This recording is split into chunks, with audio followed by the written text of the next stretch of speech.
Saat pembacaan warisan ibu mertuaku suami datang bersama gundik dan bayinya setelah wasiat dibaca aku tertawa puas ternyata isinya adalah.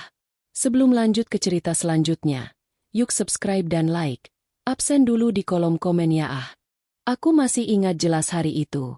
Langit mendung, seakan ikut berduka atas kepergian seorang perempuan yang dulu selalu kuanggap sebagai batu karang di hidupku. Ibu mertua. Aku menatap undangan resmi berstempel emas di tanganku. Surat dari kantor notaris itu terletak di meja makan sejak seminggu lalu. Namun baru hari ini aku memberanikan diri untuk membacanya dengan sungguh-sungguh. Isinya singkat, padat, dan jelas. Kepada Nyonya Ratna Ayu, dimohon kehadirannya pada hari Senin pukul 10 pagi di kantor notaris Bima Pratama untuk menghadiri pembacaan wasiat almarhumah Ibu Nyi Hapsari. Tanganku sedikit bergetar ketika membaca nama itu. Nyi Hapsari, ibu mertua yang selama bertahun-tahun menjadi sosok dominan dalam hidupku. Hubunganku dengannya tidak pernah mulus. Ia adalah wanita keras, disiplin, dan dingin, yang awalnya menentang pernikahanku dengan Arman, suamiku. Namun, seiring waktu, aku menyadari bahwa di balik tatapan tajamnya, ada sesuatu yang lain, sebuah penghargaan diam-diam terhadap kesabaranku. Aku menarik napas panjang, menatap ke arah cermin di ruang tamu. Bayanganku sendiri tampak asing.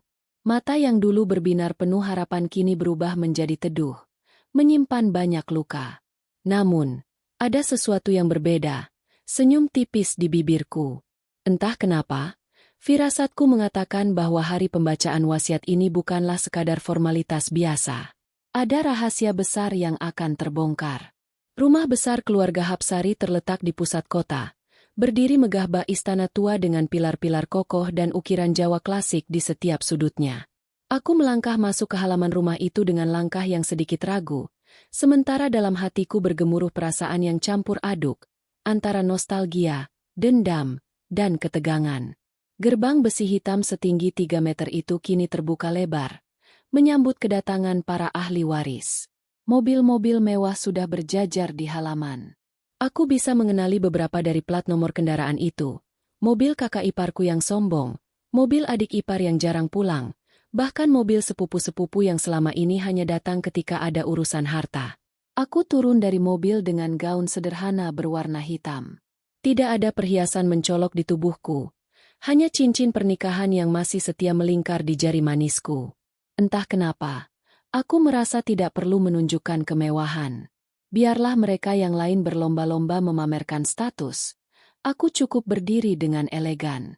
Begitu melangkah masuk ruang tamu, aku disambut tatapan dingin dari beberapa orang yang sudah duduk di kursi panjang berlapis bludru merah. Ada yang menatapku dengan sinis, ada yang berbisik-bisik, bahkan ada yang pura-pura tidak melihatku. Aku sudah terbiasa. Ah, datang juga si Ratna. Salah satu iparku berbisik sambil melirik ke arahku. Kupikir dia sudah malu untuk muncul setelah ditinggal suaminya begitu saja. Aku hanya tersenyum tipis, menahan diri untuk tidak menanggapi. Percuma saja membuang energi untuk meladeni ejekan mereka. Ruang tamu itu terasa sesak, bukan hanya karena dipenuhi orang-orang, melainkan juga karena hawa persaingan yang begitu kental. Foto besar ibu mertua tergantung di dinding. Wajahnya tetap anggun dalam balutan kebaya hitam. Seakan-akan dari balik bingkai itu, ia masih mengawasi kami semua, memastikan bahwa bahkan setelah kematiannya, keluarga ini tetap dipenuhi intrik.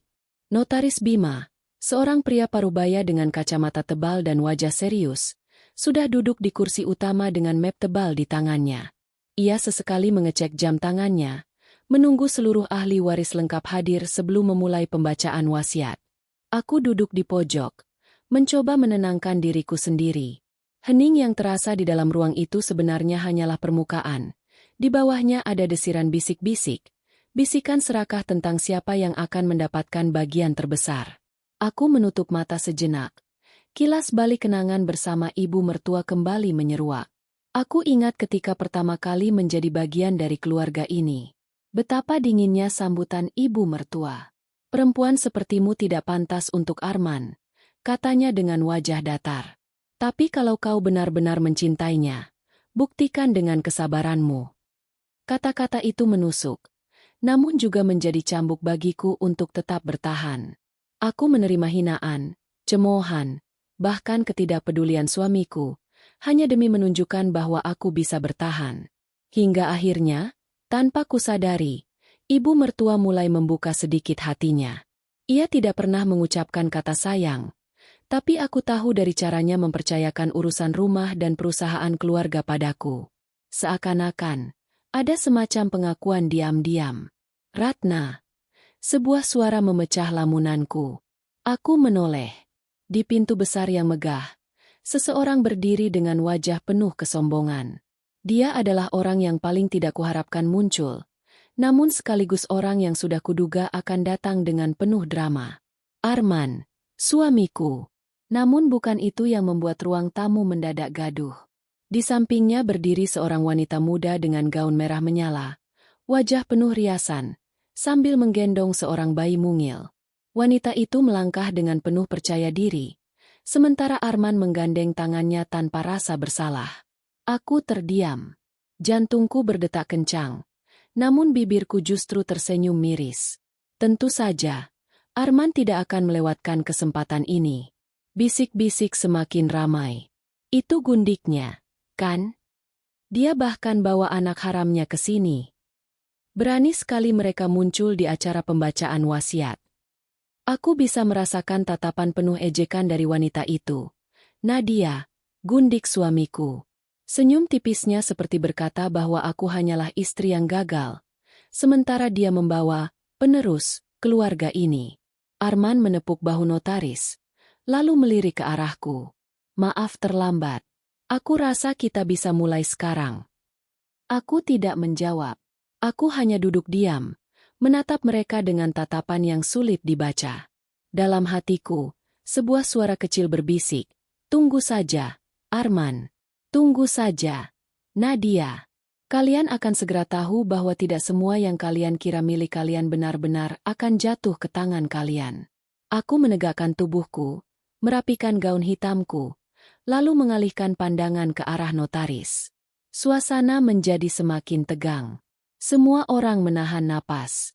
Pembacaan wasiat sebentar lagi dimulai. Dan aku tahu, hidup kami semua tidak akan pernah sama lagi setelah ini. Detik ketika Arman melangkah masuk bersama wanita itu, seisi ruangan seperti berhenti bernapas. Semua orang menoleh, sebagian menahan tawa sinis, sebagian lagi menatap dengan rasa ingin tahu, dan sisanya hanya menggelengkan kepala tak percaya. Arman mengenakan setelan jas abu-abu mahal, dasi biru tua yang dipadukan dengan sepatu kulit mengilap. Senyumnya penuh kemenangan, seperti seorang pria yang yakin bahwa dirinya adalah pusat perhatian. Di lengannya, tergandeng erat seorang wanita muda dengan gaun merah menyala. Nadia. Wajahnya berseri, dipulas dengan riasan tebal. Bibir merahnya melengkung sinis ketika pandangannya bertemu denganku. Di pelukannya, seorang bayi mungil tertidur pulas, dibalut selimut putih dengan rendah halus. Bayi itu menjadi pusat perhatian berikutnya. Suara bisik-bisik memenuhi ruangan. Itu pasti anaknya. Ya Tuhan, mereka benar-benar membawanya ke sini. Tidak tahu malu. Aku hanya duduk diam.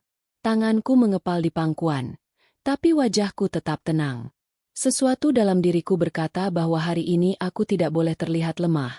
Tidak boleh memperlihatkan sedikit pun rasa terkejut. Mereka ingin melihatku hancur. Ingin melihatku tersingkir. Tapi aku tidak akan memberi mereka kepuasan itu. Arman berjalan penuh percaya diri menuju kursi panjang di sisi kanan ruangan. Nadia melangkah anggun di sampingnya. Meski langkahnya jelas dibuat-buat. Wanita itu sengaja memperlihatkan setiap lekukan tubuhnya, seakan ingin menegaskan posisinya sebagai wanita pilihan. Mereka duduk bersebelahan, dengan sengaja memilih posisi yang berhadapan langsung denganku. Tatapan Nadia menusuk, sementara Arman menyunggingkan senyum kecil, senyum yang kukenal baik, senyum seorang pria yang merasa dirinya telah menang. Maaf kami terlambat, kata Arman sambil menepuk-nepuk bahu notaris. Perjalanan agak macet. Tapi saya rasa, tidak masalah kan kalau acara dimulai sekarang. Notaris Bima hanya mengangguk sopan, meski jelas terlihat ada guratan tidak nyaman di wajahnya. Tentu, Tuan Arman. Tapi sebelum itu, izinkan saya menegaskan bahwa pembacaan wasiat ini bersifat resmi dan tertutup. Hanya ahli waris yang berhak hadir di ruangan ini. Kalimat itu seakan dilemparkan langsung ke arah Nadia. Tapi wanita itu hanya terkekeh kecil. Ia membetulkan posisi duduknya, lalu berkata dengan suara manja namun lantang. Saya pikir, saya juga punya hak hadir di sini, Pak Notaris. Lagi pula, saya membawa darah daging keluarga ini. Ruangan mendadak hening. Semua mata tertuju pada bayi di pelukannya. Aku menarik napas panjang, menahan tawa getir yang hampir saja pecah. Wanita ini benar-benar berani. Membawa bayi haram ke dalam rumah besar keluarga Hapsari, bahkan dengan penuh kebanggaan mengakuinya sebagai pewaris. Arman menambahkan dengan nada penuh keyakinan. Anak ini adalah putraku, cucu ibu. Jadi, dia berhak tahu apa yang ditinggalkan neneknya, bukan? Aku bisa merasakan darahku mendidih. Namun wajahku tetap dingin. Aku tidak boleh terjebak dalam permainan mereka. Kakak iparku, Dewi, langsung menyahut dengan nada ketus. Astaga, Arman, kau benar-benar sudah gila, ya? Kau tega membawa wanita itu ke sini, dan sekarang mengaku-ngaku bahwa anak itu cucu ibu? Kau pikir kami semua bisa menerimanya begitu saja? Arman menoleh, menatap kakaknya dengan dingin. Suka atau tidak suka, ini kenyataan. Anak ini ada, dan dia bagian dari darah keluarga ini. Kau tidak bisa menyangkalnya. Perdebatan kecil mulai pecah. Beberapa anggota keluarga berbisik, sebagian lagi terang-terangan menyindir. Namun Arman tetap tenang, seolah yakin dirinya sudah di atas angin. Sementara itu, Nadia menatapku lekat-lekat. Lalu berkata dengan suara lirih namun cukup keras untuk didengar semua orang. Kasihan sekali ya, Mbak Ratna. Bertahun-tahun menikah, tapi tak pernah bisa memberikan keturunan. Untung Arman punya aku. Kalau tidak, keluarga ini pasti tak punya penerus. Ruangan seakan bergemuruh. Bisikan-bisikan makin ramai. Mata-mata memandangiku dengan penuh iba bercampur rasa ingin tahu. Aku masih diam. Tapi di dalam dadaku, ada bara api yang semakin menyala. Kata-kata Nadia memang benar. Aku tidak pernah bisa memberi keturunan pada Arman. Tapi yang tidak dia tahu, ibu mertua justru pernah mengatakan padaku, keturunan bukan segalanya, Ratna. Kesetiaanmu lebih berharga dari 1000 anak. Dan entah kenapa, kata-kata itu kini kembali terngiang-ngiang, seolah menjadi penguat di tengah penghinaan ini. Aku tersenyum tipis, lalu berkata pelan. Setiap anak memang anugerah. Tapi jangan lupa, tidak semua anugerah datang dengan cara yang benar. Tatapan Nadia membelalak marah, sementara Arman mengepalkan tangan, tapi mereka tidak bisa membalas. Kalimatku sederhana, tapi cukup menusuk. Notaris Bima kemudian berdehem keras, mencoba meredakan suasana. Baiklah, mari kita tenang. Ingat, ini adalah acara resmi. Saya mohon semua pihak menjaga sikap dan kata-kata. Semua orang perlahan kembali diam, meski ketegangan masih sangat terasa. Arman mencondongkan tubuhnya, menggenggam tangan Nadia seolah ingin menegaskan bahwa mereka adalah pasangan sah, sementara bayi kecil itu tetap tertidur lelap, tak menyadari hiruk-pikuk yang terjadi. Aku memperhatikan semuanya dengan seksama. Setiap gerakan, setiap kata, setiap tatapan, semua kucatat dalam hatiku. Bukan untuk membalas dendam secara terbuka, tapi untuk menikmati saat yang akan datang. Saat ketika semua kesombongan mereka runtuh dengan sendirinya. Dalam benakku, aku bisa membayangkan wajah ibu mertua jika melihat semua ini. Ia pasti akan kecewa, mungkin bahkan marah. Tapi yang lebih dari itu, aku yakin ia sudah menyiapkan sesuatu untuk menghadapi kemungkinan ini. Dan aku tidak sabar untuk segera mengetahuinya. Sementara menunggu notaris mempersiapkan dokumen, beberapa anggota keluarga mulai berbincang dalam nada rendah. Ada yang membicarakan aset, ada yang menghitung-hitung kemungkinan bagian, dan ada pula yang masih sibuk bergunjing tentang kehadiran Nadia. Aku menatap jam di dinding. Jarum jam menunjukkan pukul 10:15. Waktu berjalan lambat. Namun aku bisa merasakan sesuatu besar akan segera terjadi. Arman bersandar di kursinya, lalu melirik ke arahku dengan tatapan mengejek. Kau seharusnya berterima kasih padaku, Ratna. Kalau bukan karena aku, kau tak akan pernah bisa duduk di ruangan ini. Kau hanya seorang menantu yang tak memberi apa-apa. Tapi aku adalah darah daging keluarga ini. Jadi, aku yang paling berhak atas warisan ibu. Kata-katanya menusuk, tapi aku tetap tersenyum. Senyum yang kali ini membuatnya terdiam sesaat. Seolah ia merasa ada sesuatu yang tidak ia pahami dariku. Aku menunduk sedikit, lalu berbisik pelan, hampir tak terdengar. Kita lihat saja nanti, Arman. Nadia menoleh. Alisnya terangkat. Apa maksudmu? Aku tidak menjawab. Aku hanya menatap lurus ke arah meja notaris, menunggu saat yang kutahu akan menjadi titik balik segalanya. Dan di dalam hatiku, aku bisa merasakan gelombang kepuasan yang belum pernah kurasakan sebelumnya. Karena aku tahu, permainan baru saja dimulai. Ruang tamu rumah besar itu semakin sesak oleh hawa penuh ketegangan. Semua orang sudah duduk di kursinya masing-masing, tapi tak ada yang benar-benar nyaman. Wajah-wajah penuh ambisi dan ketamakan jelas terbaca, meski mereka berusaha menutupinya dengan senyum basa-basi. Notaris Bima duduk di kursi utama. Di hadapannya tergeletak map tebal berwarna coklat dengan segel merah yang masih utuh. Tangannya yang berbalut cincin emas mengetuk pelan meja kayu jati, menandakan bahwa acara pembacaan wasiat segera dimulai. Baik, hadirin sekalian. Suaranya berat namun tegas, memecah keheningan. Hari ini, sesuai dengan permintaan almarhumah Ibu Nyi Hapsari, saya akan membacakan wasiat beliau yang sah secara hukum dan telah ditandatangani di hadapan dua saksi resmi. Saya mohon agar semua pihak menyimak dengan tenang, tanpa interupsi. Beberapa orang langsung menegakkan tubuh, ada yang berdehem, ada pula yang saling melempar pandang. Aku sendiri menarik napas dalam-dalam. Tanganku meremas gaun hitam yang kupakai, mencoba menyalurkan kegelisahan yang sejak tadi menekan dadaku. Firasatku semakin kuat. Sesuatu yang besar akan terungkap hari ini. Di seberang, Arman duduk dengan dada membusung.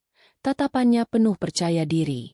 Nadia di sampingnya membetulkan posisi bayi di pangkuannya, seakan ingin menunjukkan pada semua orang bahwa dialah ibu dari penerus keluarga ini. Mereka berdua tampak begitu yakin bahwa nama mereka akan disebut paling pertama. Notaris mulai membuka map, mengeluarkan beberapa lembar kertas tebal yang dipenuhi tulisan tangan rapi. Ia menyesuaikan kacamatanya, lalu membaca dengan suara lantang. Aku, Nyi Hapsari, dalam keadaan sehat jasmani dan rohani pada saat penulisan surat wasiat ini, dengan ini menyatakan pembagian seluruh harta peninggalanku setelah aku meninggal dunia. Suara notaris menggema di ruang tamu yang hening. Semua mata tertuju padanya, seakan takut melewatkan satu kata pun. Pertama, lanjut notaris. Seluruh biaya pemakaman, tahlil, dan perawatan makam harus diambil terlebih dahulu dari rekening utama atas nama diriku. Hal ini wajib dilaksanakan sebagai penghormatan terakhir.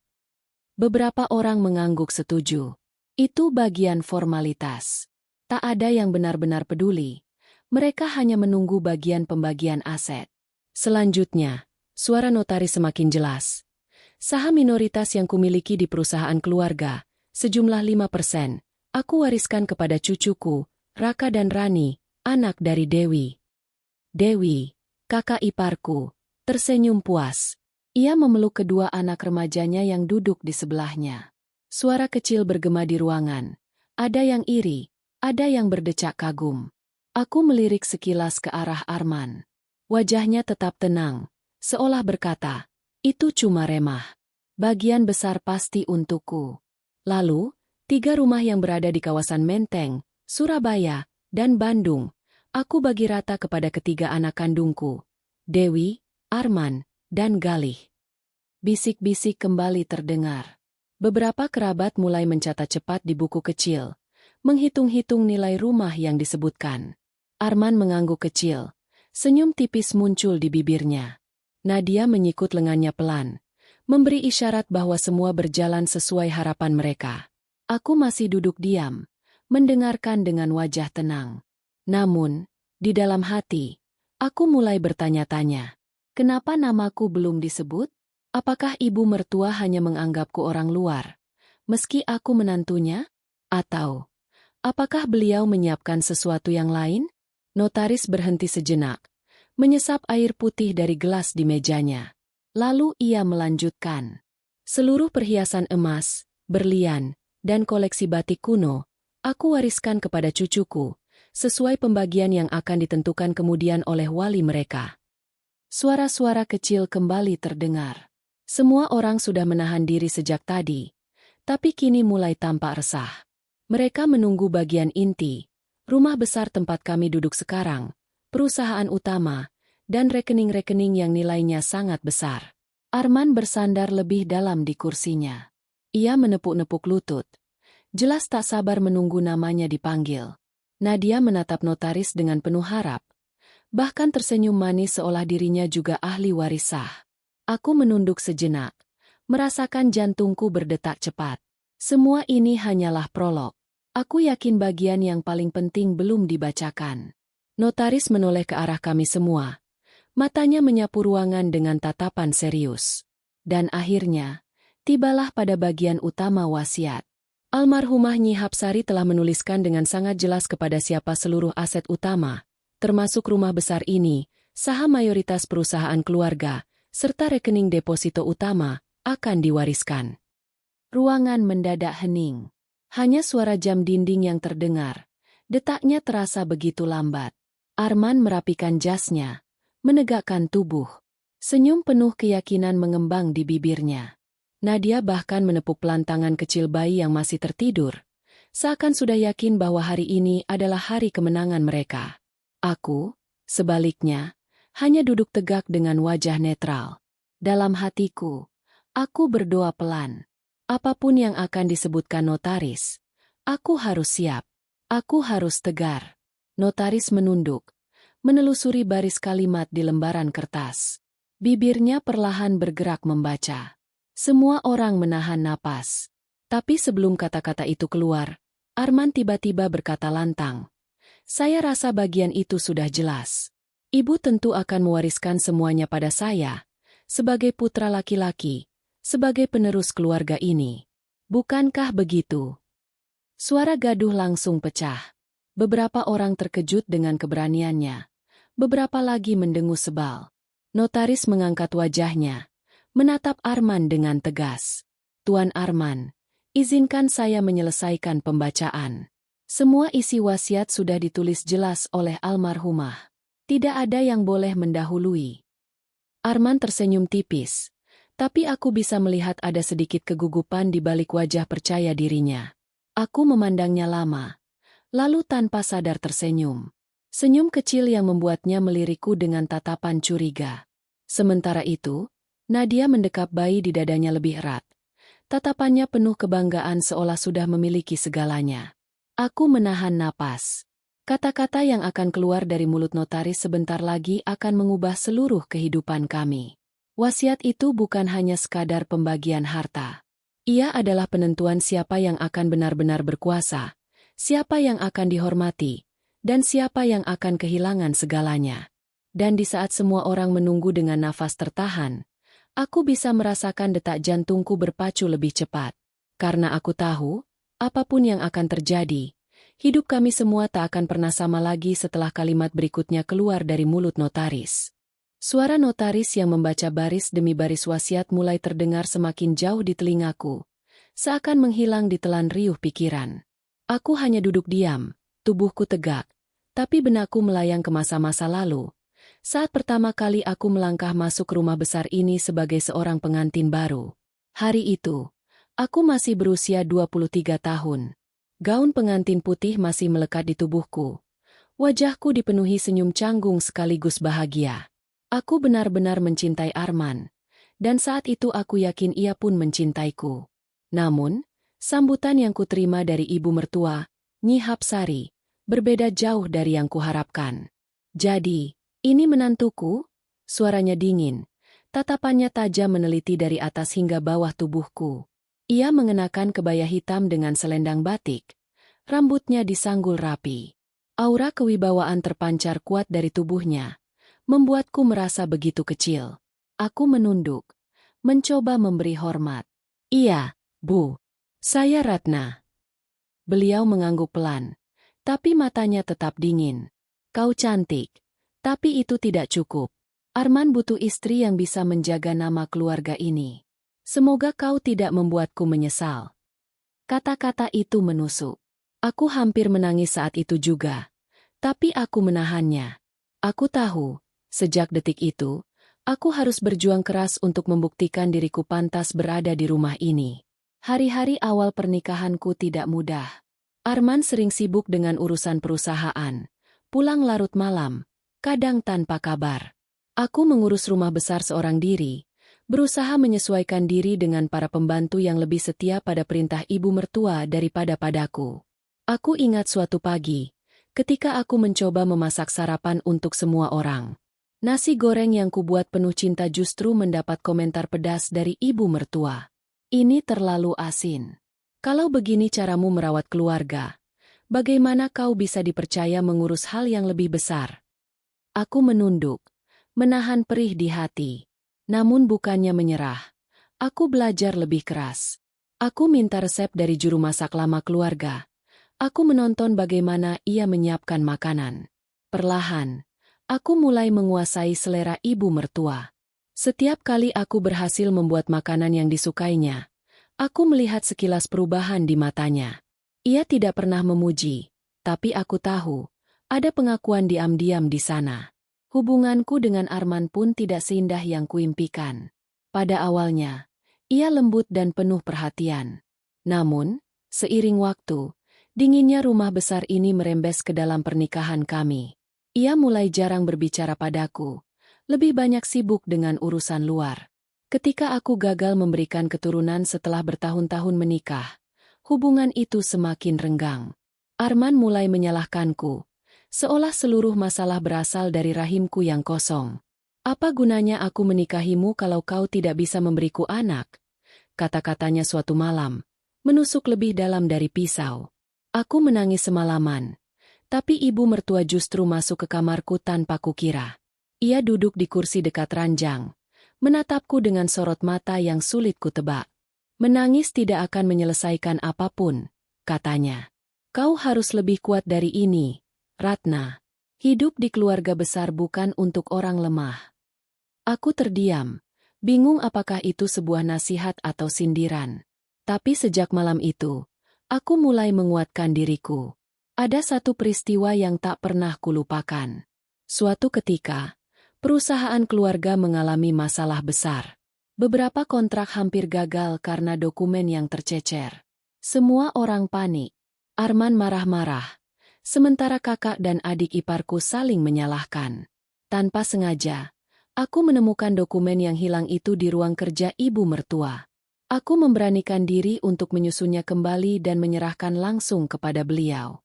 Tatapannya saat itu berbeda. Ia menatapku lama, lalu berkata pelan, "Kau tahu apa artinya kertas-kertas ini?" Aku mengangguk. "Kontrak penting, Bu. Tanpa ini, perusahaan bisa rugi besar." Ibu mertua terdiam. Lalu untuk pertama kalinya sejak aku menikah dengan Arman, ia menghela napas panjang. "Kau lebih peka dari anak-anakku sendiri." Kalimat itu melekat di hatiku. Sejak saat itu, aku mulai sering dipercaya untuk mengurus hal-hal kecil yang berkaitan dengan bisnis keluarga. Tidak secara terang-terangan, tapi ibu mertua tahu bahwa aku bisa diandalkan. Meski begitu, hubungan kami tetap rumit. Ia tidak pernah benar-benar menunjukkan kasih sayang. Tidak ada pelukan, tidak ada pujian. Tapi aku belajar membaca bahasa diamnya. Cara ia meminta teh hangat setiap pagi padaku, bukan pada pembantu. Cara ia memberikan kunci gudang perhiasan kepadaku, seolah tahu aku tak akan berani menyalahgunakannya. Cara ia memanggilku duduk di sampingnya setiap kali ada acara keluarga besar. Semua itu bagiku adalah bentuk pengakuan yang halus. Aku masih ingat suatu malam, ketika ia duduk di beranda sambil menatap bulan. Aku duduk di sampingnya, diam. Karena aku tahu ia bukan tipe orang yang suka diajak banyak bicara. Tiba-tiba ia berkata, Ratna, ketahuilah, hidup tidak selalu adil. Tapi mereka yang sabar akan diberi hadiah yang pantas pada akhirnya. Aku menoleh, ingin bertanya apa maksudnya, tapi ia hanya tersenyum samar. Senyum yang jarang sekali kulihat di wajahnya. Dan sekarang, saat aku duduk di ruang tamu mendengarkan notaris membacakan wasiat, kata-kata itu kembali terngiang-ngiang. Hadiah yang pantas pada akhirnya. Apakah ini yang ia maksudkan? Aku kembali ke kenyataan. Notaris masih membaca bagian demi bagian.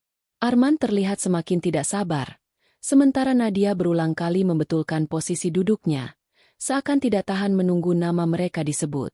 Aku melirik foto besar ibu mertua yang tergantung di dinding. Tatapannya tetap sama, tajam, penuh wibawa. Tapi entah kenapa, kali ini aku merasa ada semacam kedekatan. Seakan ia masih berkata dari balik bingkai, "Bersabarlah, Ratna. Sebentar lagi kau akan tahu hadiah yang kumaksudkan."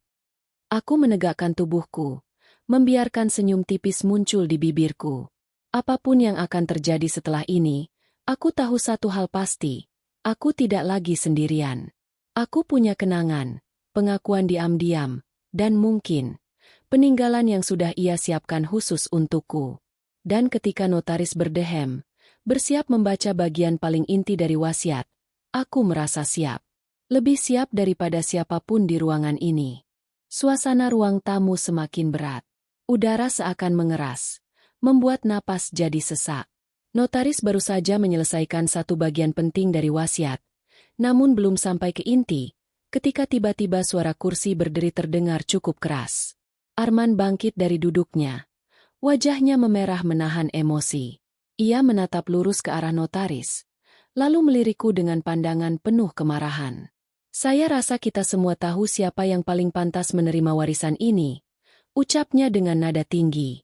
Nadia, yang duduk manis di sampingnya sambil menggendong bayi mungil itu, ikut menegakkan tubuh. Senyum tipisnya menyebar di wajah, seperti sedang merayakan kemenangan sebelum waktunya. "Betul, Mas. Jangan berlama-lama. Ibu mertua sudah tahu siapa pewaris sejati keluarga ini," katanya. Suaranya lembut tapi syarat dengan kesombongan. Aku menahan diri untuk tidak menggeleng atau tersenyum sinis.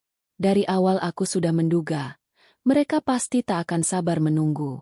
Notaris mengerutkan kening, berusaha tetap profesional. "Mohon tenang, Pak Arman, Bu Nadia. Saya belum selesai membacakan isi wasiat. Mari kita hargai prosesnya." Namun Arman mengibaskan tangan. "Proses apa lagi? Semua orang tahu, garis keturunan itu penting. Lihatlah, aku punya penerus sah." Ia menunjuk bayi di pelukan Nadia. Sedangkan dia, matanya menatap tajam padaku. Bahkan setelah sekian lama, tidak bisa memberiku keturunan. Perkataan itu menggema di ruangan. Aku merasakan tatapan beberapa kerabat lain tertuju padaku. Ada yang kasihan, ada yang mencibir diam-diam, dan ada juga yang memilih pura-pura tak mendengar. Aku menunduk sejenak, menelan kepedihan yang sudah terlalu sering kutelan. Tapi kali ini, aku tidak ingin membiarkan luka itu meruntuhkan diriku. Aku angkat kepala, menatap balik ke arah Arman. "Jadi, sekarang kau mengakui bayi itu anakmu, di hadapan semua orang." Suasana mendadak hening. Bahkan suara napas bayi terdengar begitu jelas. Arman terdiam sepersekian detik, lalu tersenyum sinis. "Tentu saja. Aku tidak malu. Aku akhirnya punya darah daging sendiri. Sesuatu yang tidak bisa kau berikan padaku." Nadia mengelus kepala bayi sambil tersenyum manis. Tatapannya menusuk ke arahku. "Anak ini adalah bukti cinta kami. Dan sudah seharusnya dia mendapat bagian terbesar dari apa yang ditinggalkan ibu." Aku nyaris tertawa mendengar kata cinta. Bukan cinta yang kulihat di sana, melainkan keserakahan. Tapi aku menahan diri, masih menunggu momen yang tepat. Notaris berdehem, mencoba mengambil alih keadaan. "Mohon semua pihak menahan diri. Wasiat ini akan menjelaskan dengan jelas apa yang menjadi hak masing-masing." Namun Arman tak berhenti. Ia melangkah maju, berdiri di dekat meja notaris. Tangannya menghantam meja dengan keras, membuat beberapa kertas bergetar. Aku ini anak laki-laki satu-satunya. Apa gunanya semua ini kalau tidak jatuh padaku? Apa ibu pikir menantunya yang mandul itu pantas lebih dari darah dagingnya sendiri? Kata-katanya kasar, menusuk langsung ke jantungku. Tapi aku tidak bergerak. Justru ketenanganlah yang kutunjukkan, meski hatiku bergetar. Aku menatap lurus ke arahnya, lalu berkata pelan, "Hati-hati dengan ucapanmu, Arman. Kau bahkan belum tahu isi sebenarnya dari wasiat itu." Nadia terkekeh lirih. "Ah, Ratna, jangan naif. Semua orang bisa menebak. Ibu mertuamu jelas menginginkan keluarga ini berlanjut lewat keturunan sejati. Kau itu hanya numpang nama." Aku tersenyum tipis. Numpang nama? Kata-kata itu terasa lucu bagiku, mengingat betapa banyaknya pengorbanan yang kulakukan selama bertahun-tahun untuk keluarga ini. Namun aku tidak membalasnya dengan emosi. Aku hanya menatap bayi yang ada di pelukan Nadia. Bayi itu tak berdosa. Ia hanya hasil dari keserakahan orang tuanya. Beberapa kerabat mulai berbisik-bisik. Ada yang jelas-jelas tidak setuju dengan sikap Arman yang terlalu terbuka menunjukkan aib rumah tangga di depan umum. Ada pula yang tampak penasaran, menunggu kejutan dari isi wasiat. Di tengah keributan itu, notaris tetap teguh. Ia kembali menunduk ke naskah tebal di depannya, lalu berkata dengan suara tegas, "Saya mohon sekali lagi, semua pihak duduk kembali. Jika tidak, saya tidak bisa melanjutkan pembacaan ini." Arman menggeram kesal, tapi akhirnya duduk kembali dengan gerakan kasar. Nadia menyusul, meski masih menyunggingkan senyum penuh kemenangan. Aku tetap di tempatku, duduk tegak dengan tenang. Namun dalam hati, aku berbisik lirih pada diriku sendiri, "Bersabarlah. Sebentar lagi, mereka akan tahu bahwa kesombongan ini hanya akan menampar wajah mereka sendiri." Ketika suasana agak mereda, Arman kembali melancarkan serangan. "Notaris, aku hanya ingin memastikan," katanya lantang. "Kalaupun ada bagian yang tertulis untuk Ratna, itu tentu hanya sekadar formalitas, bukan? Semua orang tahu, dia tidak layak menerima bagian besar. Ibu sendiri pasti sadar itu." Nadia menambahkan, dengan suara halus yang dibuat-buat, "Benar, ibu mertua selalu menginginkan cucu. Bukankah warisan ini seharusnya demi masa depan keluarga besar? Demi anak-anak yang akan melanjutkan nama besar keluarga?" Aku menarik napas dalam. Kata-kata mereka semakin membuatku yakin bahwa mereka sama sekali tidak mengerti siapa sebenarnya Nyi Hapsari. Ibu mertua mungkin keras, dingin, bahkan tidak mudah menunjukkan kasih sayang. Tapi beliau bukan tipe wanita yang menilai seseorang hanya dari garis keturunan. Beliau menilai dari kesetiaan, keteguhan hati, dan kemampuan menjaga kehormatan keluarga. Dan itu semua, bukan Arman. Aku menoleh sekilas ke arah foto besar ibu mertua di dinding. Untuk sesaat, aku merasa tatapannya meneguhkan hatiku. Aku lalu menatap lurus ke arah Arman dan Nadia. Dengan suara tenang, aku berkata, "Kau terlalu terburu-buru mengklaim sesuatu yang belum tentu milikmu, Arman. Jangan sampai kau menyesal setelah mendengar isi sebenarnya." Arman tertawa kasar. "Aku menyesal? Jangan bercanda, Ratna. Kau ini hanya mencoba menenangkan dirimu sendiri. Kau tahu betul, tanpa anak, kau bukan siapa-siapa." Kata-kata itu menusuk lagi. Tapi kali ini, aku tidak merasa goyah. Sebaliknya, aku justru merasa kuat. Karena aku tahu, sebentar lagi, pernyataannya akan berbalik menjadi tamparan keras untuk dirinya sendiri. Notaris kembali berdehem, lalu membuka lembar berikutnya dari wasiat. Suaranya terdengar lebih berat, seakan ia sadar bahwa bagian yang akan dibacakan selanjutnya adalah inti yang ditunggu-tunggu. "Baiklah," katanya. "Sesuai amanat almarhumah Nyi Hapsari, saya akan membacakan bagian utama dari wasiat ini. Harap semua pihak mendengarkan dengan saksama, karena inilah keputusan final yang telah beliau tetapkan sebelum wafat." Seluruh ruangan mendadak hening. Arman bersandar ke kursinya dengan percaya diri.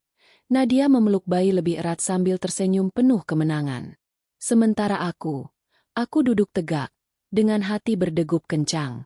Aku tahu, sebentar lagi semua topeng akan runtuh. Dan ketika kebenaran itu terungkap, akulah yang akan tersenyum terakhir. Ruang tamu yang semula penuh bisik-bisik kini hening. Semua mata tertuju pada notaris yang perlahan membuka halaman terakhir dari dokumen wasiat. Jemarinya yang berusia lanjut tampak berhati-hati, seolah ia sadar betapa pentingnya setiap kata yang akan keluar dari mulutnya. Aku bisa merasakan jantungku berdetak kencang, meski wajahku tetap tenang. Di hadapanku, Arman duduk dengan dada membusung, penuh percaya diri. Sementara Nadia menatap notaris dengan senyum tipis yang penuh keyakinan. Tangannya mengelus kepala bayi mungil yang tidur pulas di pelukannya. Akhirnya, gumam Arman, dengan suara cukup keras untuk kudengar. Aku hanya menatap lurus ke depan. Kata-kata ibu mertua kembali terngiang di kepalaku.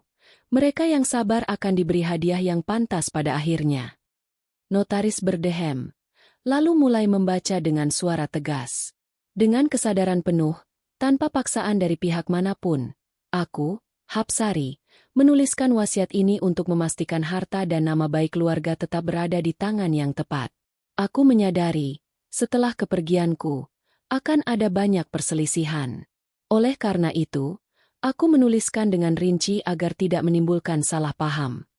Beberapa kerabat mulai menunduk, mendengarkan dengan hikmat. Arman melirik Nadia dan tersenyum, seolah yakin ia akan disebut pertama. Namun, kalimat berikutnya membuat seluruh ruangan terdiam. Pertama, kepada anakku, Arman. Arman segera menegakkan tubuhnya, siap menyambut bagian besar yang ia yakini menjadi haknya. Notaris melanjutkan, aku tidak akan meninggalkan harta warisan dalam bentuk apapun, baik tanah, perusahaan, maupun simpanan, untukmu. Suara itu bagai petir menyambar. Arman terperangah, wajahnya memucat. Apa? Suaranya meninggi. Ruangan mendadak riuh oleh bisikan para kerabat. Ada yang terkejut, ada yang nyaris tak percaya dengan apa yang baru didengar. Notaris tetap melanjutkan, tak terganggu oleh kegaduhan. Alasannya sederhana.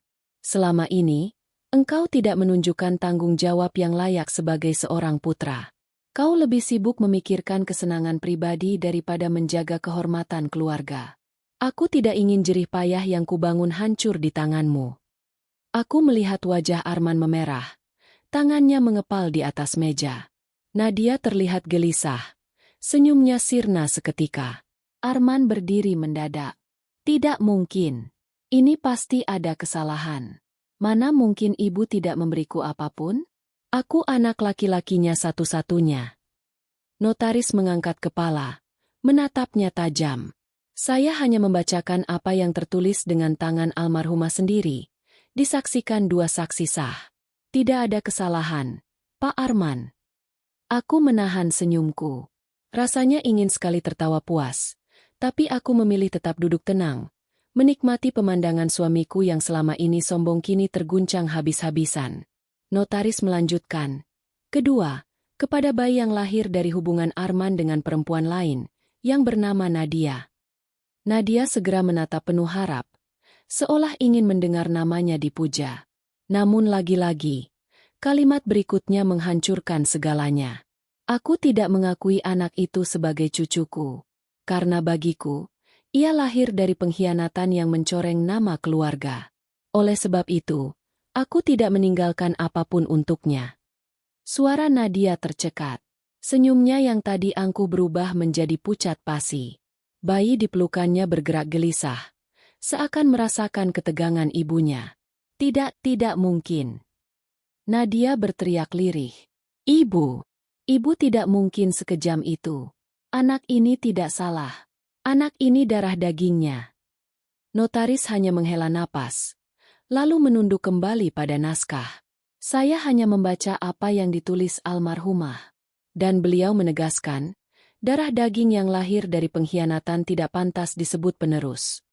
Beberapa kerabat mulai mengangguk-angguk, sebagian tersenyum samar. Aku tahu, dalam hati mereka sebenarnya merasa puas melihat keangkuhan Arman dan Nadia runtuh seketika. Arman menggebrak meja dengan keras. Ini tidak adil. Wasiat ini pasti sudah diatur Ratna. Kau pasti yang membujuk ibu menulis ini, kan? Aku menatapnya tanpa gentar. Arman, kau tahu betul sifat ibu. Tidak ada seorang pun yang bisa memaksa beliau melakukan sesuatu yang tidak ia kehendaki. Bahkan kau, anaknya sendiri, tidak pernah bisa menentangnya. Arman terdiam. Ia tahu aku benar. Nyi Hapsari adalah wanita yang keras kepala. Keputusan yang sudah ia buat tak pernah berubah. Notaris kembali berdehem, lalu membaca bagian terakhir. Dan terakhir, kepada menantuku, Ratna. Aku merasakan jantungku berdegup semakin kencang. Semua mata kini tertuju padaku. Notaris melanjutkan dengan suara tegas. Aku meninggalkan seluruh harta warisan, termasuk rumah besar ini, perusahaan keluarga, dan semua aset yang terdaftar atas namaku, kepada Ratna. Aku percaya, hanya dia yang mampu menjaga kehormatan keluarga dan melanjutkan perjuanganku. Bukan karena ia memberiku keturunan, tapi karena ia telah membuktikan kesetiaan, keteguhan, dan pengorbanannya selama ini. Suara itu menggema memenuhi ruangan. Aku menunduk sejenak. Air mataku menitik tanpa bisa kutahan. Kerabat yang hadir mulai berbisik. Beberapa bahkan bertepuk tangan kecil sebagai tanda setuju. Aku mengangkat wajahku, menatap foto besar ibu mertua di dinding. Dalam hati, aku berbisik lirih. Terima kasih, Bu. Kau benar-benar memberiku hadiah yang pantas. Sementara itu, Arman jatuh terduduk kembali ke kursinya. Wajahnya kosong, matanya merah karena marah bercampur tidak percaya. Nadia memeluk bayinya lebih erat. Tubuhnya gemetar menahan malu di depan banyak orang. Aku tidak terima. Ini tidak adil. Arman akhirnya berteriak lagi. Aku akan menuntut. Wasiat ini pasti bisa dibatalkan. Namun notaris menjawab dengan tegas. Wasiat ini sah secara hukum, lengkap dengan tanda tangan almarhumah dan saksi. Tidak ada celah untuk membatalkannya, kecuali ada bukti kuat pemalsuan, yang jelas tidak ada. Silakan coba menuntut, tapi Anda akan kalah di pengadilan. Arman membanting tangannya ke meja. Frustasi. Aku hanya duduk, menatap mereka dengan tatapan yang tak bisa kusembunyikan lagi. Tatapan puas. Aku tahu, inilah saatnya bagiku untuk bicara. Dengan suara tenang, tapi cukup keras agar semua orang mendengar, aku berkata, Arman, selama ini kau selalu meremehkanku. Kau pikir aku tidak ada artinya karena tidak memberimu keturunan. Tapi ibu melihat sesuatu yang tidak pernah kau hargai. Kesetiaanku, pengorbananku, dan usahaku menjaga nama keluarga ini. Dan hari ini, keputusan ibu sudah jelas. Kau boleh marah, tapi itu tidak akan mengubah kenyataan. Suara gemuruh bisikan semakin keras. Beberapa kerabat mengangguk setuju. Ada yang menepuk-nepuk bahuku untuk memberi dukungan. Nadia menunduk. Wajahnya pucat. Air matanya jatuh tanpa suara. Ia mungkin baru sadar betapa salahnya berharap mendapat pengakuan dari keluarga yang telah ia hancurkan. Aku menoleh sekali lagi ke arah foto ibu mertua. Kali ini aku tersenyum. Senyum penuh kemenangan sekaligus rasa terima kasih. Di dalam hati, aku berkata, Bu, aku tidak akan mengecewakanmu. Aku akan menjaga semua yang kau percayakan padaku. Dan untuk pertama kalinya sejak hari itu dimulai, aku tertawa. Tawa kecil, tulus, tapi penuh kepuasan. Tawa yang membuat wajah Arman semakin merah padam. Tawa yang menegaskan, hari ini, akulah pemenang sebenarnya. Dentuman meja masih menggema di ruangan itu, meski beberapa detik telah berlalu. Arman berdiri dengan wajah merah padam, matanya liar, seperti hewan yang terpojok. Kerah bajunya sedikit kusut karena tangannya sendiri meremasnya dengan kasar. Ini tidak masuk akal, teriaknya. Bagaimana mungkin aku, anak laki-laki satu-satunya, tidak mendapat apapun? Semua ini pasti trik busukmu, Ratna. Aku tetap duduk tegak di kursiku, menatapnya tanpa gentar. Di sampingku, beberapa kerabat sudah mulai berbisik. Bahkan ada yang geleng-geleng kepala melihat tingkah Arman yang semakin tidak terkendali. Notaris berusaha menenangkan suasana. Tuan Arman, mohon jaga sikap. Wasiat ini sah. Saya hanya menjalankan tugas. Namun Arman tidak mendengar. Ia melangkah cepat ke arahku, menuding wajahku dengan jari gemetar penuh amarah. Kau yang menghasut ibu. Kau yang menulis semua ini. Aku yakin. Aku menarik napas dalam, lalu menjawab dengan suara tenang, meski hatiku bergetar. Arman, kau tahu betul ibu bukan orang yang mudah dipengaruhi. Keputusan ini sepenuhnya miliknya. Kau hanya menolak menerima kenyataan. Kalimat itu seperti menyiramkan bensin ke api. Arman semakin marah. Diam kau, teriaknya. Kau perempuan mandul, tak berguna. Semua ini seharusnya milikku. Aku darah dagingnya. Kau hanya menantu yang numpang hidup. Kerabat mulai berdesis. Sebagian marah mendengar kata-katanya. Ada yang bersuara lirih, keterlaluan. Ada pula yang dengan terang-terangan menatap Arman dengan jijik. Namun yang lebih menarik perhatian adalah reaksi Nadia. Ia berdiri dengan wajah pucat, air mata berlinang, memeluk bayi erat-erat. Mas, sudah. Jangan begini di depan orang banyak. Suaranya bergetar, penuh kepanikan. Tapi Arman mengibaskan tangan, menepis kata-katanya. Kau diam juga. Nadia, kau tidak tahu apa-apa. Nadia tersentak, menunduk, tapi tangisannya pecah. Ia mengusap kepala bayi yang mulai merengek karena suasana panas. Senyum angkuhnya tadi lenyap, berganti dengan rasa malu yang menyesakkan. Aku menatap mereka bergantian, suami yang berubah jadi buas, dan Gundik yang kini tampak rapuh. Rasanya seperti menonton sebuah panggung sandiwara, di mana semua topeng mereka runtuh satu persatu. Aku lalu berkata pelan, tapi cukup keras agar semua mendengar. Arman, cukup. Kau mempermalukan dirimu sendiri. Ibu sudah memilih. Semua ini tak bisa diubah dengan teriakanmu. Arman melangkah lebih dekat. Wajahnya hampir menempel di wajahku. Matanya merah. Nafasnya memburu. Kau pikir kau menang, Ratna? Kau pikir kau bisa menguasai semuanya? Lihat saja nanti. Aku tidak akan tinggal diam. Aku tetap menatapnya lurus. Kalau kau benar-benar lelaki, tunjukkan dengan perbuatan, bukan teriakan. Tapi sayang, selama ini kau hanya tahu cara menyalahkan orang lain. Kalimat itu menusuk. Wajah Arman semakin memerah. Tangannya nyaris terangkat seperti hendak menamparku. Namun sebelum itu terjadi, salah satu paman dari pihak keluarga maju, menahan lengannya. Cukup, Arman. Jangan bertindak di luar batas. Ini urusan hukum, bukan ajang baku hantam. Arman menoleh ke pamanku dengan tatapan liar. Tapi akhirnya ia menurunkan tangannya. Ia tahu, jika ia melukai aku di depan banyak saksi, itu akan menjadi senjata mematikan untuk menjatuhkannya di kemudian hari. Nadia akhirnya bersuara lagi. Kali ini dengan tangis yang pecah-pecah. Mas, kita pulang saja.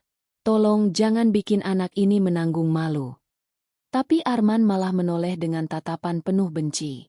Semua ini salahmu juga.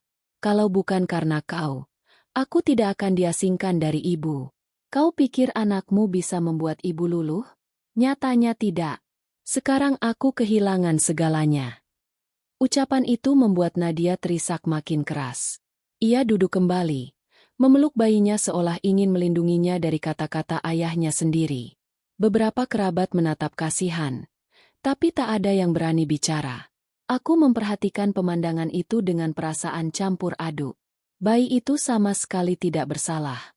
Dialah yang paling murni di ruangan ini, tapi harus menanggung beban akibat keserakahan orang tuanya. Notaris akhirnya menutup dokumen wasiat dengan tegas. Demikian isi wasiat yang ditinggalkan almarhumah. Keputusan ini final. Jika ada yang keberatan, silakan menempuh jalur hukum, tapi saya pastikan tidak ada celah untuk membatalkannya. Suasana kembali ricuh dengan bisikan. Namun aku tahu, inti dari semuanya sudah jelas. Warisan ini milikku. Aku berdiri perlahan, menatap semua yang hadir. Terima kasih sudah hadir dan menyaksikan pembacaan wasiat ini. Mulai hari ini, aku akan menjaga apa yang ibu wariskan, sesuai amanatnya. Lalu aku menoleh ke arah Arman. Dan kau, Arman, jika kau masih ingin tinggal di rumah ini, maka kau akan melakukannya dengan aturan yang kutetapkan. Jika tidak, kau bebas pergi bersama siapapun yang kau pilih. Kalimat itu membuat wajahnya semakin menegang. Untuk pertama kalinya, aku melihat tatapan kosong dalam matanya. Tatapan seorang pria yang kehilangan kendali atas segalanya. Setelah itu, suasana pecah. Beberapa kerabat beranjak pamit. Sebagian mencoba menenangkan Arman. Sebagian lagi memilih mengabaikan drama itu. Nadia berdiri, masih menangis. Lalu berjalan cepat keluar ruangan sambil menggendong bayinya. Isaknya terdengar hingga keluar rumah. Arman tertinggal di dalam, berdiri dengan tubuh kaku, napas memburu. Ia menatapku sekali lagi, kali ini dengan suara rendah namun penuh ancaman. Ratna, jangan terlalu senang dulu. Aku akan ambil kembali apa yang seharusnya milikku. Kau akan lihat, aku tidak akan berhenti sampai kau hancur. Aku menatapnya tanpa gentar. Silakan, Arman. Aku sudah terlalu sering dihancurkan olehmu. Tidak ada lagi yang bisa kau runtuhkan dariku. Yang ada hanya dirimu sendiri yang akan hancur oleh amarahmu. Kerabat yang masih tersisa saling berbisik. Beberapa mendekatiku, menepuk bahuku sebagai tanda dukungan. Ada juga yang memandangku dengan kagum, karena aku bisa tetap berdiri tegak di tengah badai. Sementara Arman akhirnya berjalan keluar. Langkahnya berat, seperti orang yang kalah perang. Aku menarik napas panjang, lalu menoleh sekali lagi ke foto ibu mertua di dinding. Kali ini aku tersenyum kecil. Bu, kau benar. Kesabaran memang berbuah pada waktunya. Dan aku tahu, ini baru permulaan. Amarah Arman dan Nadia tidak akan berhenti sampai di sini. Tapi aku juga tahu satu hal. Aku sudah tidak takut lagi. Hari ini, aku telah memenangkan pertarungan pertama. Hari-hari setelah pembacaan wasiat berubah menjadi sebuah ujian baru bagiku. Jika sebelumnya aku harus berhadapan dengan Arman dan gundiknya, kini badai lain datang dari arah yang tak kalah mengejutkan, keluarga besar. Rumah peninggalan ibu mertua kini resmi berada di bawah namaku, juga aset-aset lainnya. Namun ternyata, keputusan itu tidak membuat segalanya lebih tenang. Justru, aku menjadi pusat perhatian, sasaran iri, dan bahkan amarah terselubung dari beberapa kerabat yang merasa berhak lebih.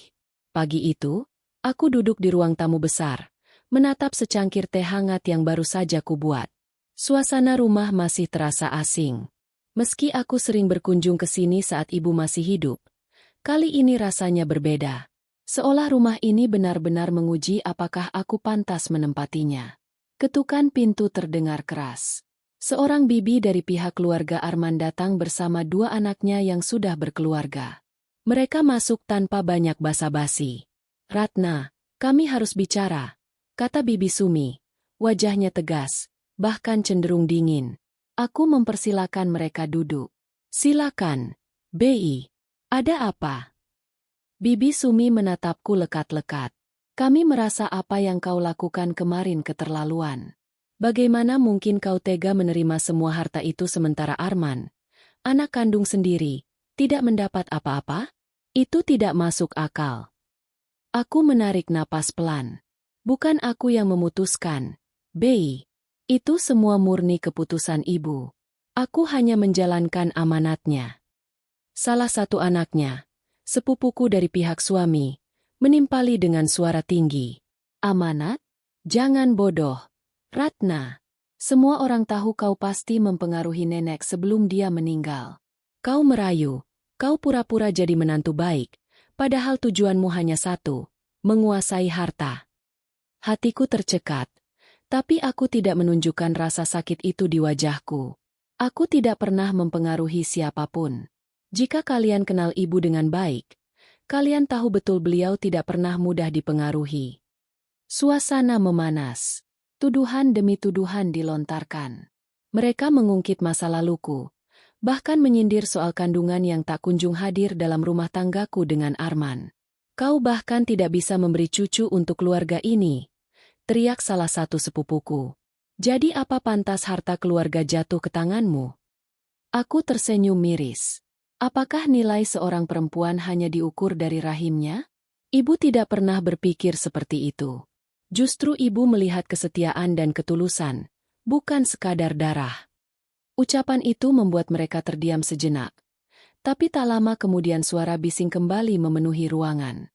Beberapa hari berikutnya, kedatangan kerabat datang silih berganti.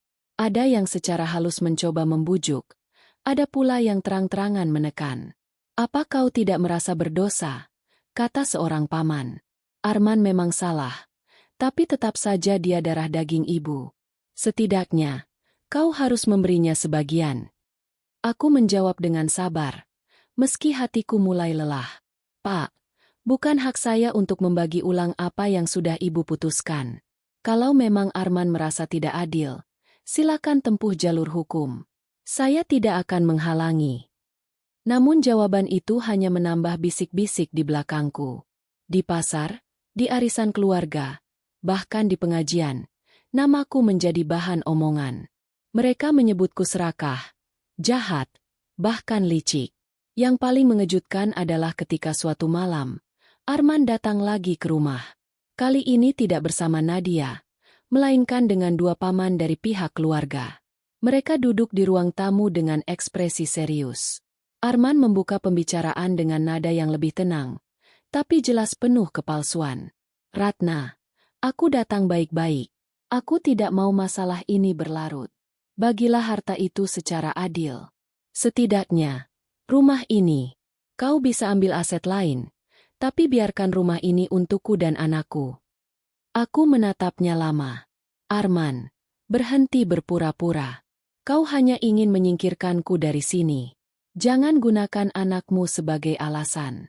Semua orang tahu itu. Paman yang duduk di sebelahnya menyela. Ratna, kau harus ingat, kau hanya menantu. Darah yang mengalir di keluarga ini ada pada Arman dan anaknya.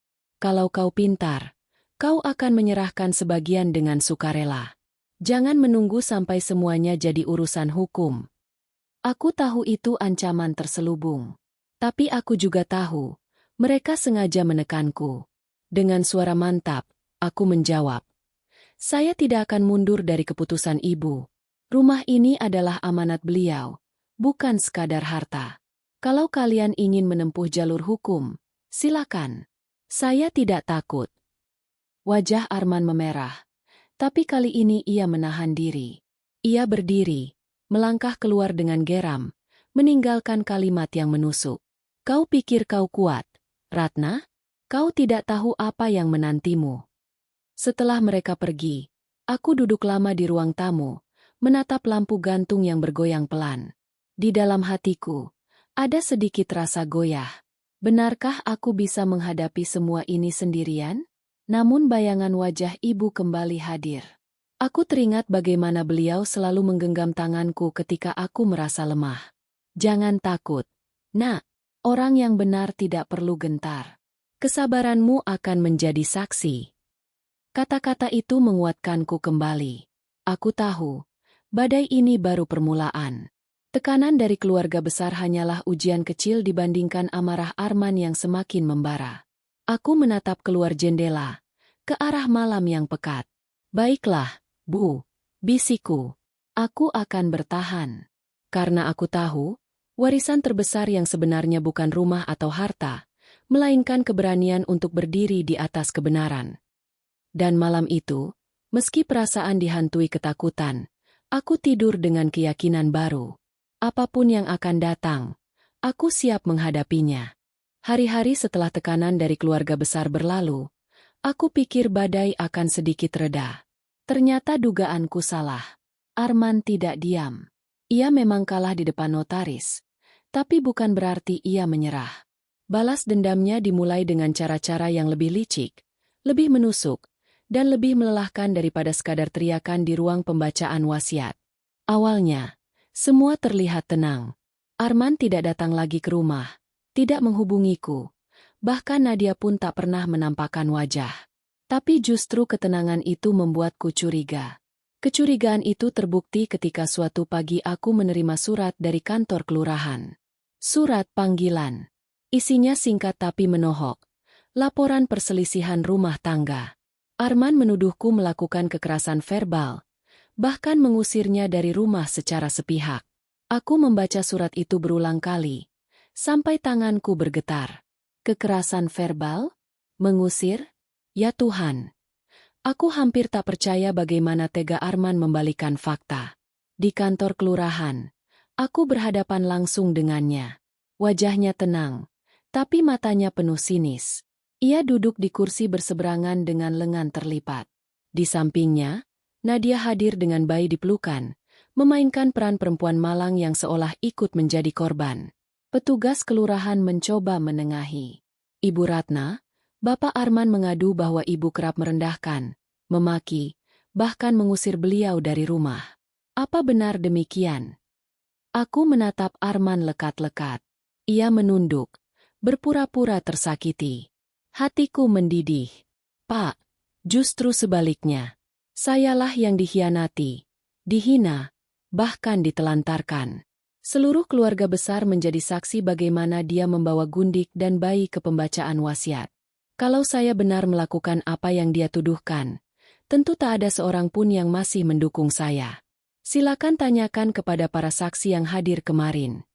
Petugas itu mencatat sesuatu. Arman langsung menimpali. Saksi?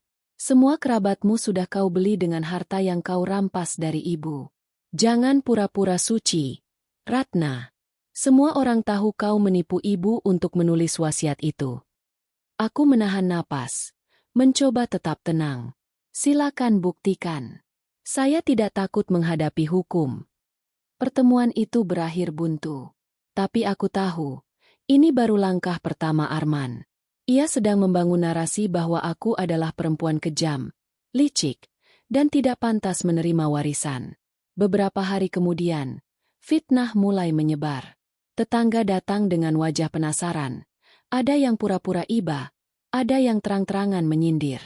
Kami dengar, Ratna, kau tega mengusir suamimu yang sah demi menguasai rumah ini, bisik seorang tetangga dengan nada menggoda. Apa benar kau sering membentak-bentak Arman?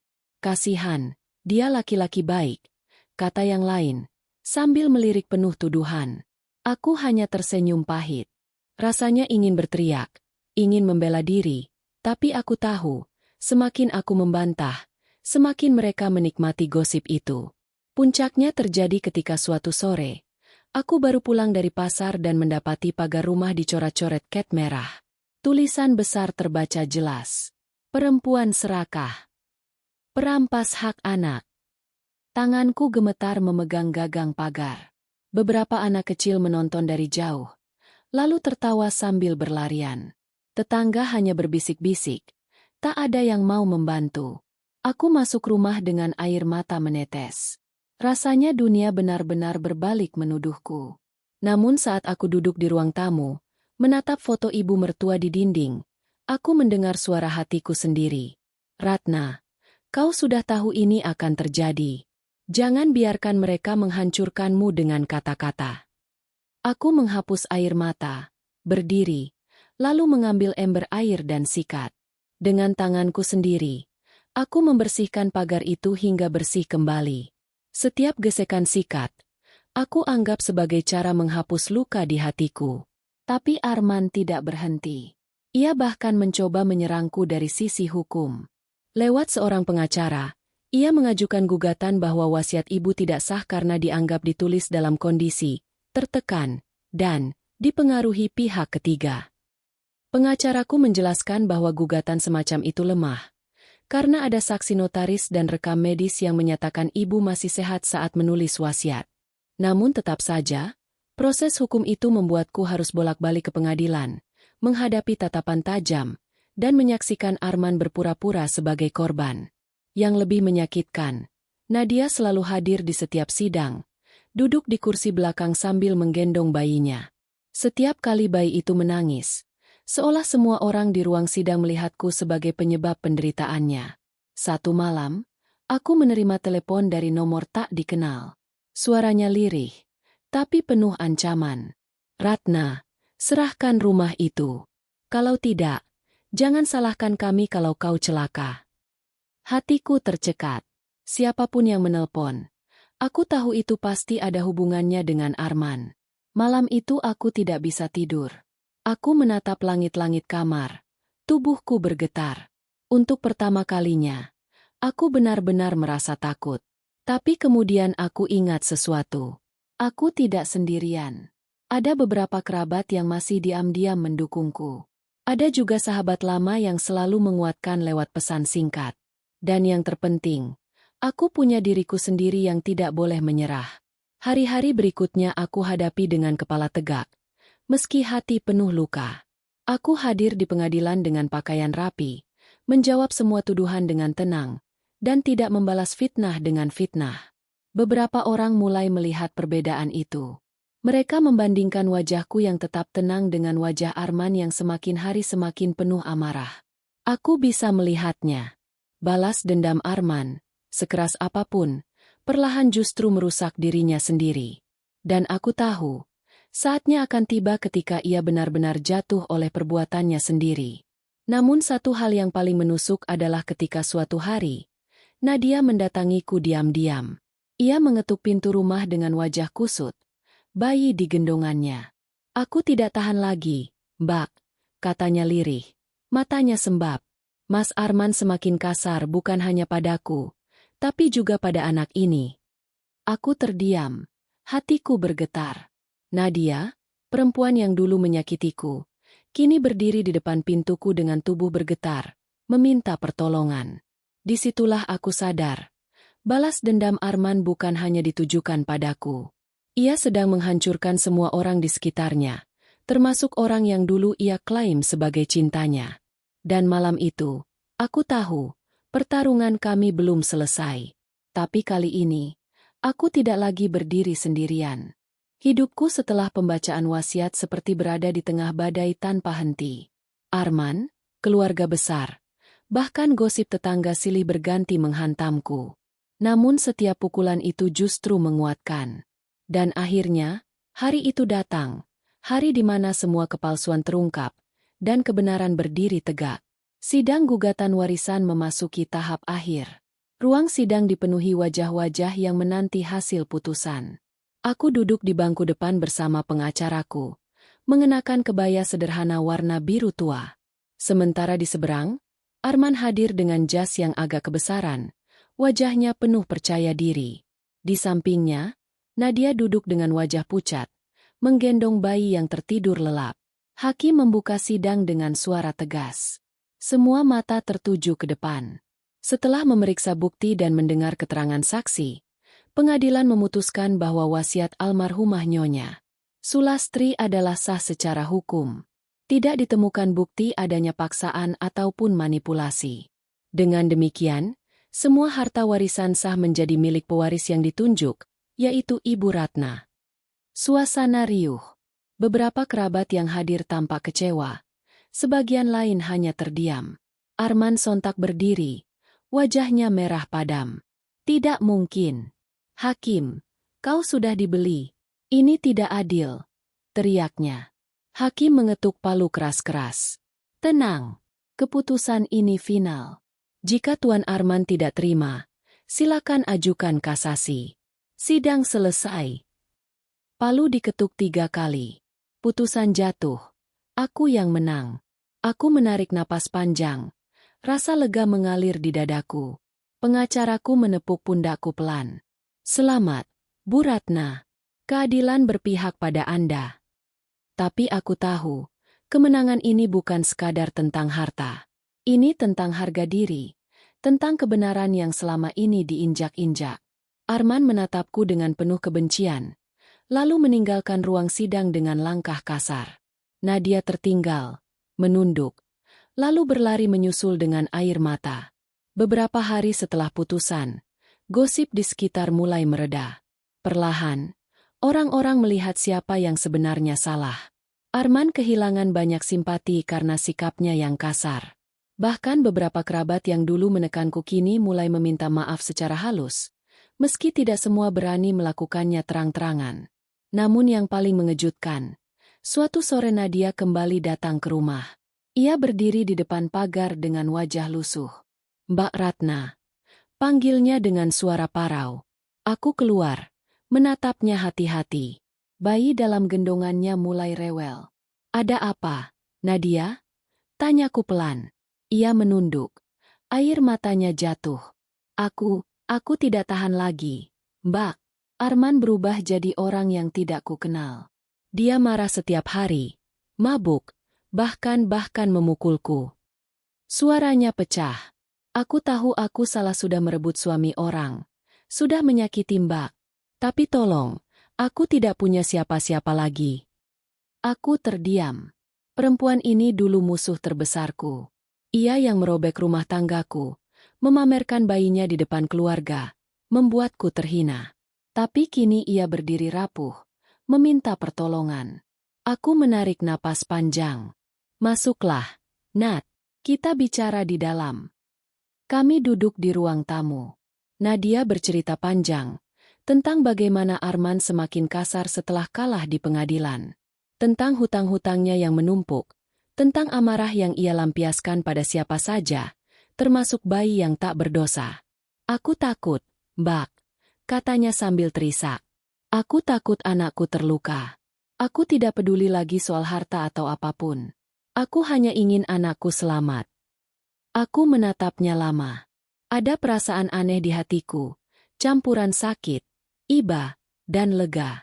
Sakit karena luka lama kembali diungkit, iba karena melihat penderitaannya, dan lega karena akhirnya ia menyadari siapa Arman sebenarnya. "Nadia," kataku pelan, "aku tidak bisa menghapus apa yang sudah terjadi. Tapi kalau kau benar-benar ingin keluar dari lingkaran ini, aku akan membantumu." Ia terisak semakin keras, lalu meraih tanganku. "Terima kasih, Mbak, terima kasih." Malam itu aku duduk sendirian di ruang tamu, menatap foto ibu mertua yang masih tergantung rapi di dinding. "Bu," bisikku, "lihatlah. Semua yang kau khawatirkan akhirnya terbukti. Arman benar-benar menjerumuskan dirinya sendiri. Dan aku akhirnya mengerti. Warisan yang sesungguhnya bukan rumah atau harta. Warisanmu adalah kekuatan untuk berdiri, untuk memaafkan, dan untuk melindungi yang lemah." Air mataku menetes. Tapi kali ini bukan karena sakit. Ini adalah air mata lega. Hari-hari berikutnya aku mulai menata hidup.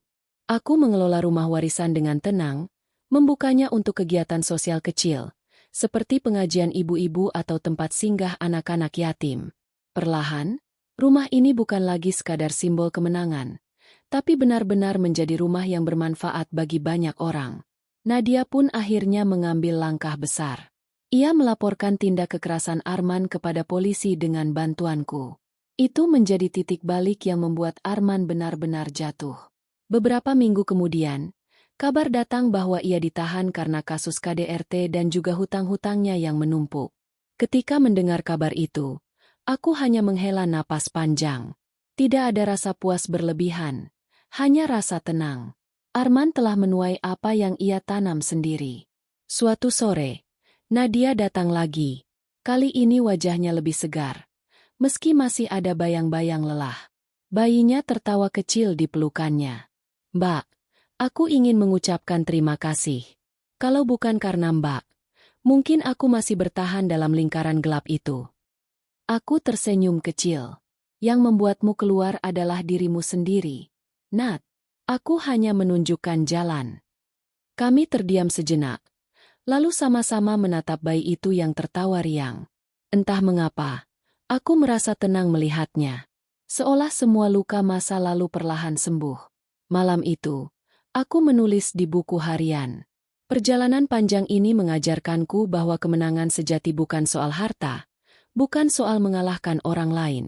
Kemenangan sejati adalah ketika kita mampu tetap tegak meski dihantam badai, mampu memaafkan meski pernah disakiti, dan mampu melindungi meski dulu kita yang dilukai. Ibu benar, warisan bukan sekadar benda. Warisan adalah kekuatan hati. Aku menutup buku itu dengan senyum kecil. Untuk pertama kalinya setelah sekian lama, aku merasa bebas.